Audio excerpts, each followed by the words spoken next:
كنتم خير أمة أخرجت للناس تأمرون بالمعروف وتنهون عن المنكر وتؤمنون بالله. الحمد لله وكفى والصلاة والسلام على المصطفى.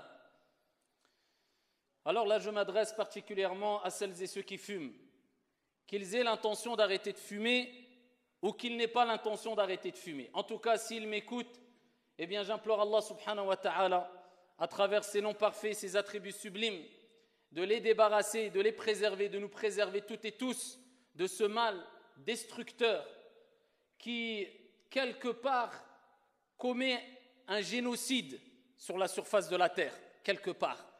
Car il détruit, pas des dizaines, pas des centaines, pas des milliers, mais des millions, et il a détruit des millions de personnes à travers les siècles qui nous ont précédés, du moins les années qui nous ont précédés, et il continuera à causer des désastres. Cette maladie n'est autre que at-tatrin, le fait de fumer. Je ne dirais pas fumer la cigarette simplement, mais le fait de fumer. Car aujourd'hui, vous savez très bien que les jeunes ont recours, pas simplement à la cigarette, mais à plusieurs produits. En tout cas, ils ont recours au fait de fumer. Que ce soit de la drogue, que ce soit la chicha, que ce soit les cigarettes. Mais on va se contenter de parler de la cigarette et a fortiori, eh bien, on conclura que les dégâts sont encore plus importants si la personne a recours à autre chose que la cigarette. Alors, ici, dans un premier temps, je m'adresse à celles et ceux qui fument et qui ont pris cela à la légère. Parce que le fait de continuer à fumer, c'est prendre cela à la légère.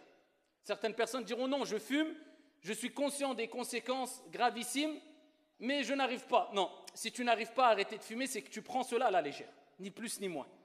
Alors je m'adresse à ces personnes-là avec ici le conseil, un nasiha qui est demandé en islam, c'est-à-dire vouloir le bien pour son frère. Ce n'est pas dans le but de les rabaisser, de dire que vous ne valez rien, de dire que vous êtes voués en enfer ou je ne sais quoi, ou que de manière générale vous ne pouvez jamais être meilleur qu'une personne qui ne fume pas. Non, loin de là.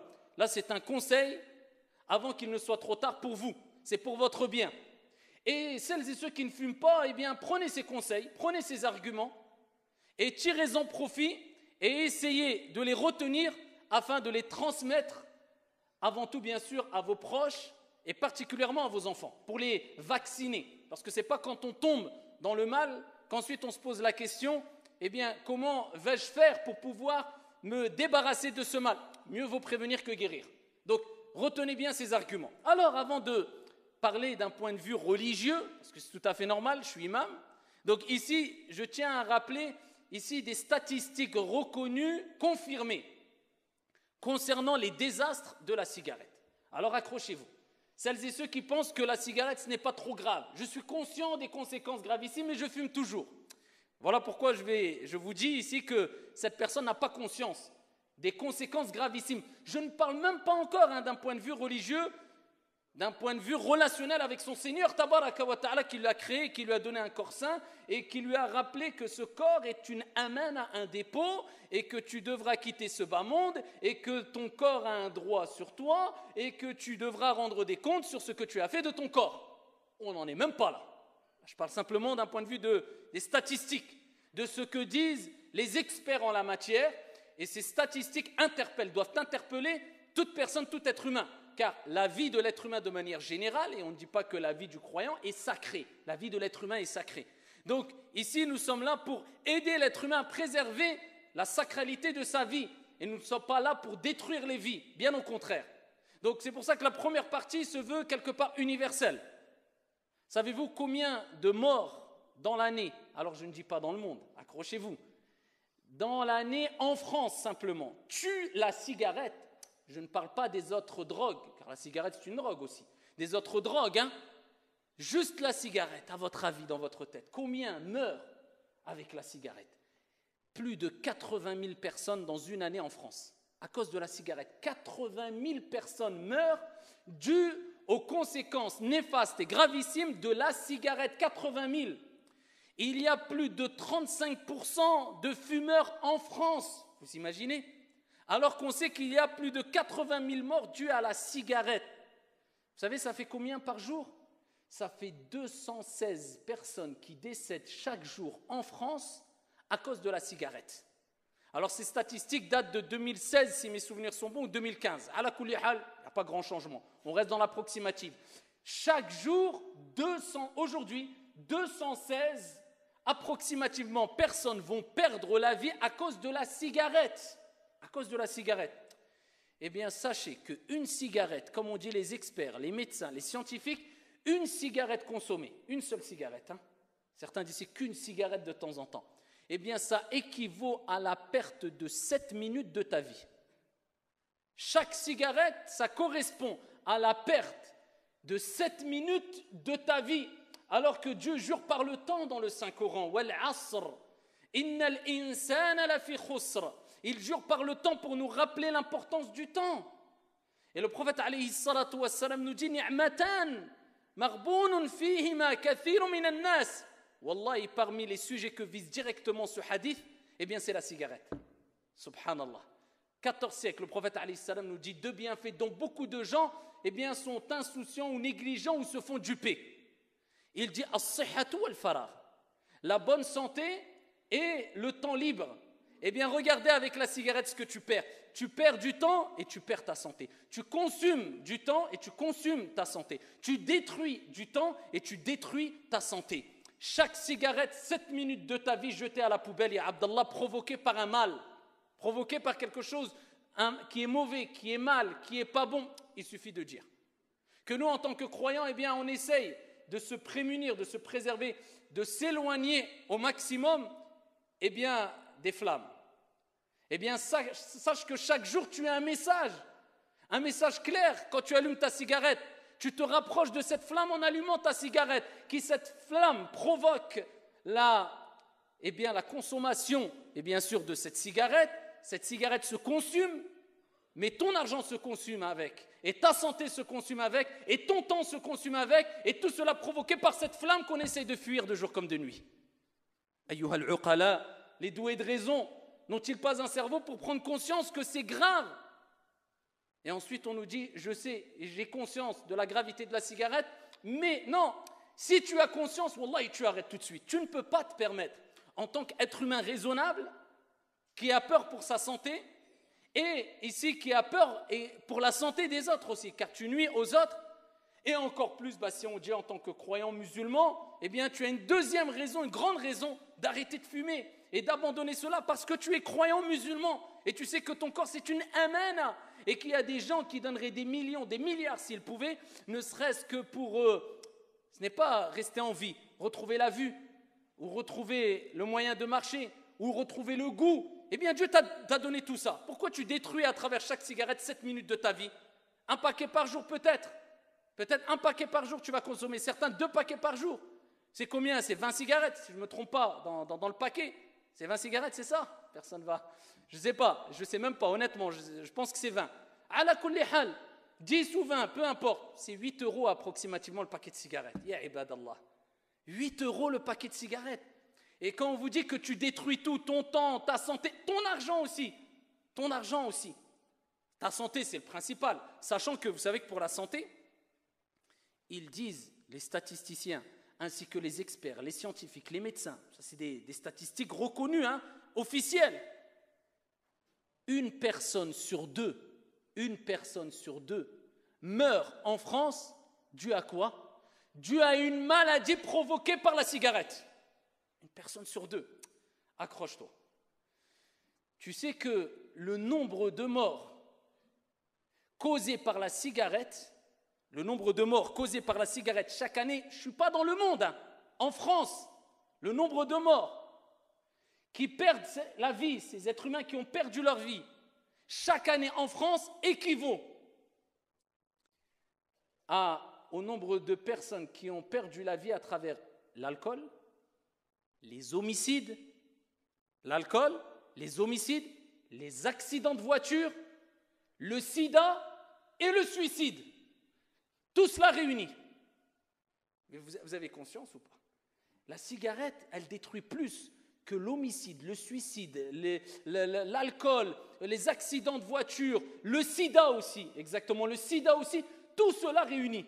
Ya ibadallah, c'est quoi? C'est la cigarette. Ce qui, quand certaines personnes consomment, disent c'est pas grave. Juste une cigarette, j'en consomme 5. Il y en a, ils consomment 2 paquets par jour.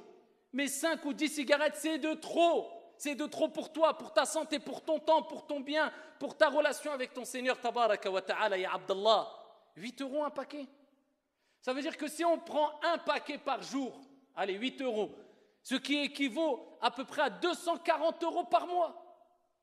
Et certaines personnes, quelquefois, pour cotiser pour leur au-delà, pour participer à la récompense pérenne dans une maison de Dieu et bénéficier de toute la récompense qui a lieu dans la maison de Dieu alors qu'il est chez lui en train de dormir, pour cotiser pour, à travers 20 € par mois, certains disent « je ne peux pas, c'est trop ».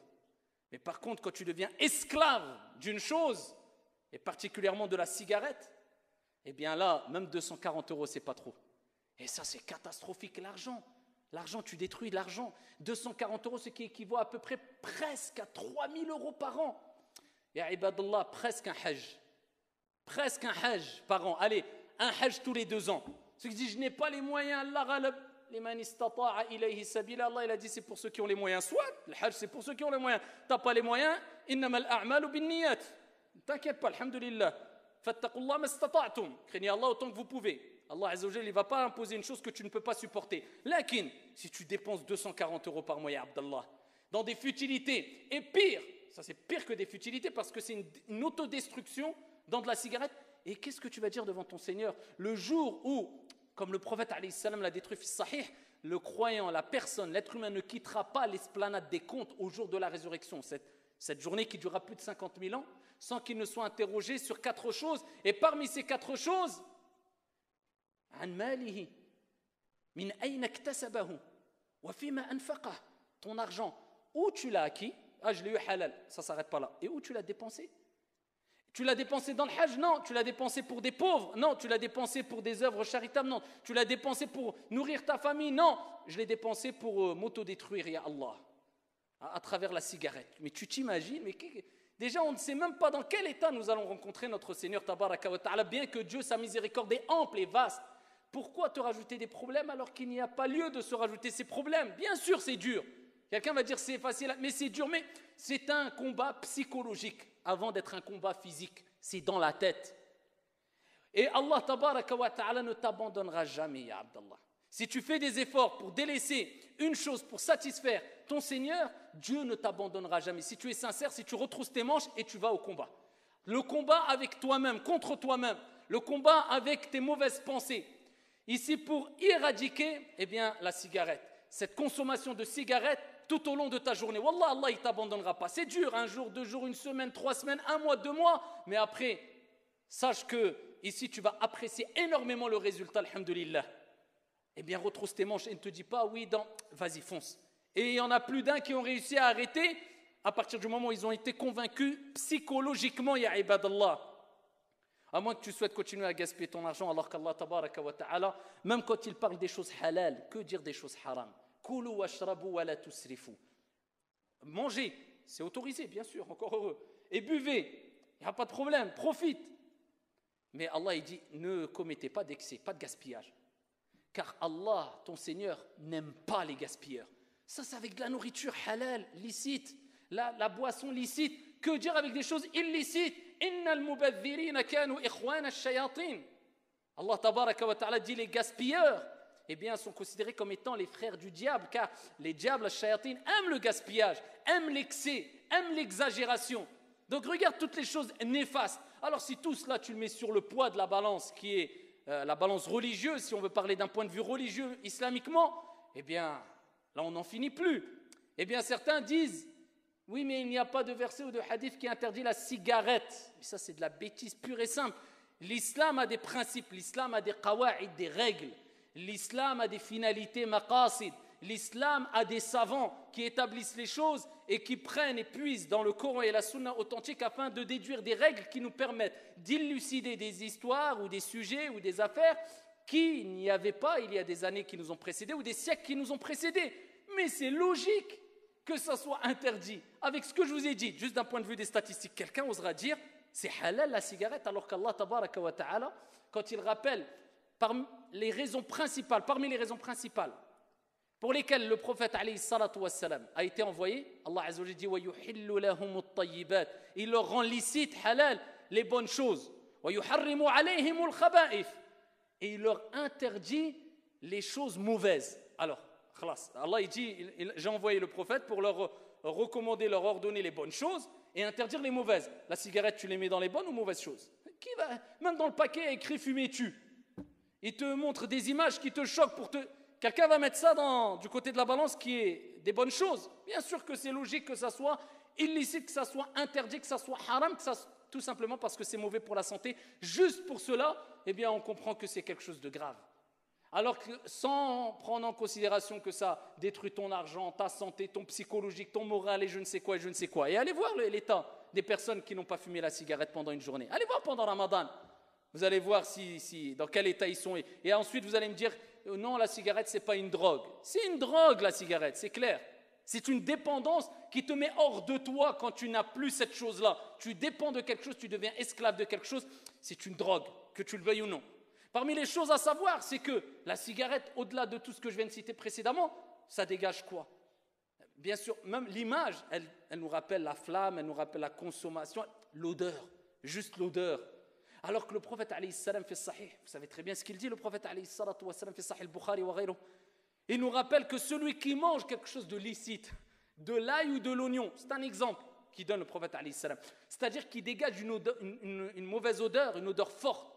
Eh bien, il dit qu'il ne nous approche pas et qu'il n'approche pas nos mosquées. C'est-à-dire qu'il ne s'approche pas des mosquées quand il dégage une mauvaise odeur afin de ne pas porter préjudice ici aux gens, aux fidèles et aux anges.